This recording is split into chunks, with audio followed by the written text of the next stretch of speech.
ഇദ്ദേഹത്തെ പോലെ 11 അനുയായികൾ കൂടിയുണ്ടായാൽ ഒരു വർഷത്തിനുള്ളിൽ ഞാൻ സ്വാതന്ത്ര്യം നേടും എന്ന് ഗാന്ധിജി പറഞ്ഞത് ഏത് സ്വാതന്ത്ര്യ സമര സേനാനിയെ കുറിച്ചാണെന്നറിയാമോ? അത് പോട്ടി ശ്രീരാമലുവിനെ കുറിച്ചാണ്. അമരജീവി എന്നും ഫൗണ്ടിംഗ് ഫാദർ ഓഫ് ആന്ധ്രാപ്രദേശ് എന്നും അറിയപ്പെടുന്ന പോട്ടി ശ്രീരാമലു 1901 ജനിക്കുന്നത്. ഗാന്ധിജിയുടെ കടുത്ത അനുയായിയായിരുന്നു പോട്ടി ശ്രീരാമലു. ആന്ധ്രയിലെ ക്ഷേത്രങ്ങളിൽ ദളിതർക്ക് പ്രവേശനം ലഭിക്കുന്നതിനായി നിരവധി സമരങ്ങൾ അദ്ദേഹം നടത്തി. നെല്ലൂരിലെ വേണുഗോപാലസ്വാമി ക്ഷേത്രത്തിൽ നടത്തിയ സമരം ശ്രദ്ധേയമായ ഒന്നായിരുന്നു. തെലുങ്ക് ഭാഷ സംസാരിക്കുന്നവർക്ക് വേണ്ടി ഒരു പ്രത്യേക സംസ്ഥാനം എന്ന ആവശ്യം ഉന്നയിക്കുകയും അതിനുവേണ്ടി പോരാടുകയും ചെയ്തതാണ് അദ്ദേഹത്തെ ഇന്ത്യ ചരിത്രത്തിൽ പ്രസക്തനാക്കിയത്.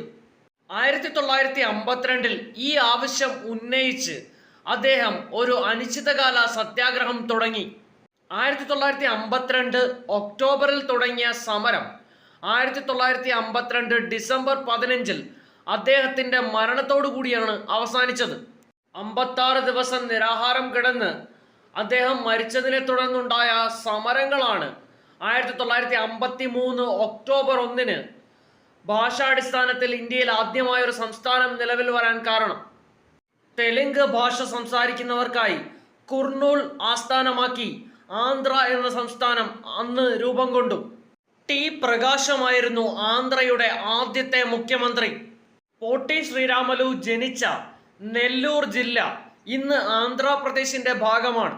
2008 മുതൽ ഈ ജില്ലയെ പോട്ടി ശ്രീരാമലു നെല്ലൂർ ഡിസ്ട്രിക്ട് എന്നാണ് അറിയപ്പെടുന്നത്.